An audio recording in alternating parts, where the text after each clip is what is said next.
Hello gamers! As some of you may have noticed, things have been added in the game, such as daily rewards and daily missions. I am going to try and explain them to you. So, daily rewards. You log in and you don't get them. Why don't you get them? You have to complete one of these first, and then it's automatically put into your monies. Speaking of these are 4 daily missions and you get 4 of them. Each time you complete one, you get 400 premium currency known as pounds or quid. And if you complete all 4, you get a bonus of 120 quid. That's how I have 720, because it's been 3 days in the year. So they can be stuff like capture 3 points as a tank destroyer, get MVP 2 times, get 15 kills with a 105mm or larger cannon, get 10 assists as a tank destroyer. Now, some of you may be trying to work out what the hell a tank destroyer counts as. One of these. A hull that does not let you place a turret. So the L3, trigonometry, LTD3, speedster, what else is there? Battle packs, ASU-57, Weasel, and so on. Includes Pumato, which is funny. So this is a tank destroyer. Don't ask me why, I do not know. That is what a tank destroyer is. It's not a Hellcat, even though that is a tank destroyer. It's a hull that you cannot place a turret on. So that's what a tank destroyer is. And if you've got a HE quest to get kills with HE, I highly recommend the finisher, because it has 45mm of pen at tier 1-2, which will go through which will hurt everyone pretty much, unless it's like a full Panzer 2, whatever it's called. Scroll up. This Battle Pass 1. You probably won't go through the front of that because it's 80, but you can try. That is what I'd recommend for HE quests. For assist quests, just use an autocannon. Just use your fastest firing autocannon. I use the 20mm reload fixed because funny. Please, foe, please give it 1,000 pen. I beg you, put it back, please. Anyway, so you would complete a daily mission, get your 40 quid, and you'd also get your daily reward, which will be 50 quid for me tomorrow, and then happy fun time. Spending your quid on things. Do not, I repeat, do not spend your quid on crates, because, let's see, I want a legendary crate, and I'll give quid. I want one. That costs 75. So that is 2 quests for 1 crate. Well, 1 legendary. 60 for an epic, 45 for a rare, 30 for an uncommon, and 15 for a common. It's not worth it. It really is not. Do not exchange them for crates. You may be thinking, well, what do I buy with them? These decorations. So far we have the faux plush, funny hat from Funny Game, sandbag Mark 1, I am very rich, 50 cal, slow sign, stop sign, diversion sign, water tank, bike, spare wheel, and the unlockables are El Gato, AGM 65 dud, 9M 127F dud, deformity, legendary, oh no, the Moai, however you pronounce it, and yo-yo box. Oh, they made deformity unlockable. Used to be in the shop. Well, that sucks. I was going to buy that. Well, I guess I'll just buy the stop sign instead. Ka-ching. That is what you should spend your quid on, because they look funny. Or just save them up, because there may, in the future, I'm not saying there will, there may, in the future, be something else to buy with quid. Probably colours. Just in this video, I'm going to explain this, because people don't know how to help themselves. Do not vote kick people for using certain loadouts. That will get your account wiped. Do not vote kick people for spawn camping. That will get your account wiped. Vote kicking is for exploiters. And if you vote kick anyone that is not an exploiter, and they report you in the Discord, you will get your account wiped. Deal with it. if you want to kill people, some people don't know how this works, so I'm going to explain that as well. Either kill all of their crew members, except one. If they have one crew member left, they still die.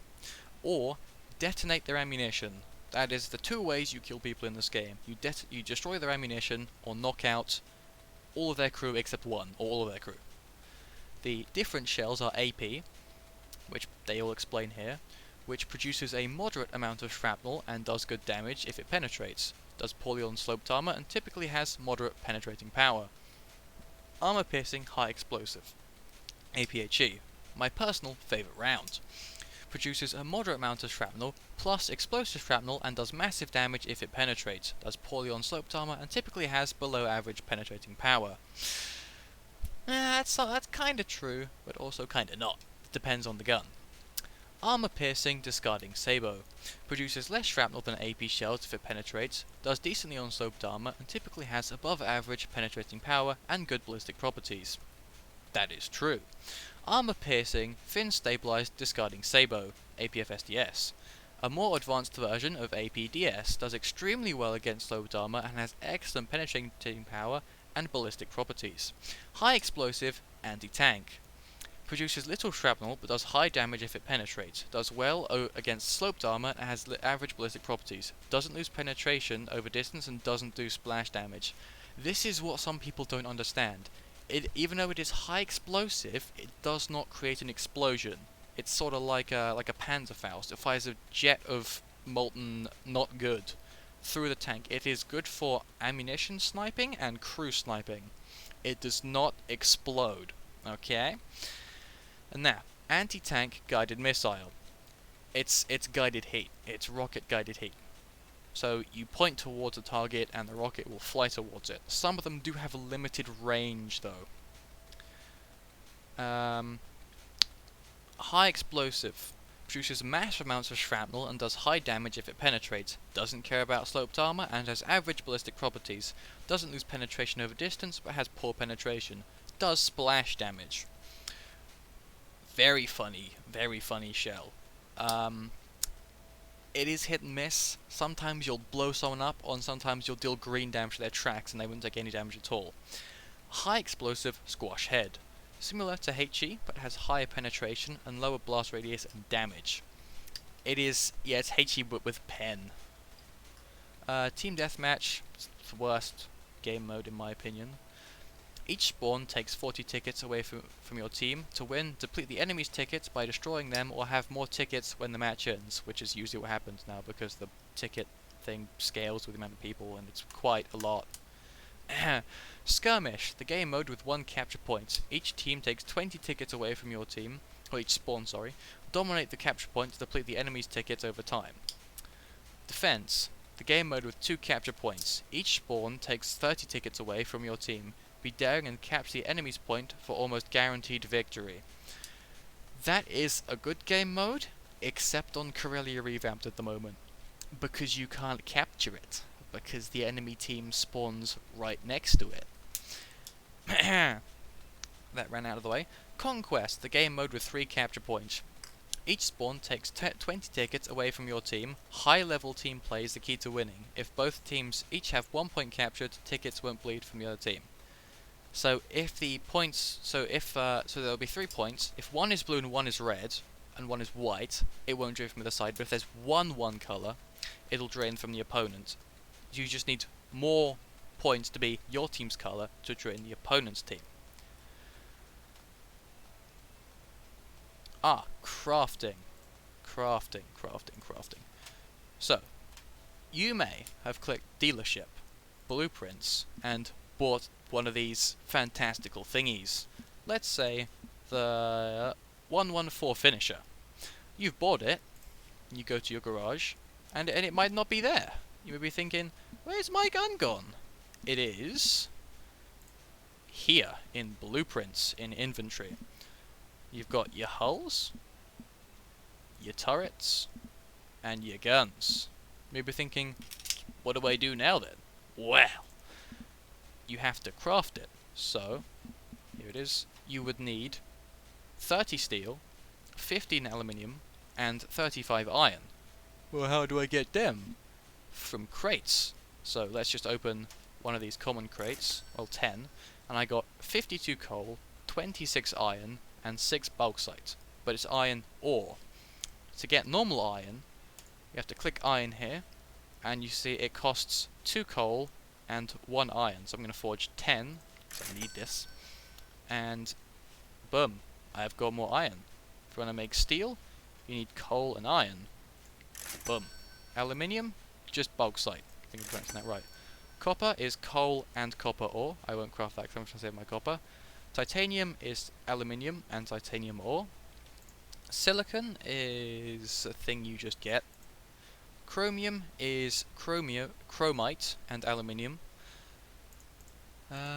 Stabilizer is circuitry, copper, and gyroscope. Carbon fiber is coal and resin. Circuitry is copper and silicon.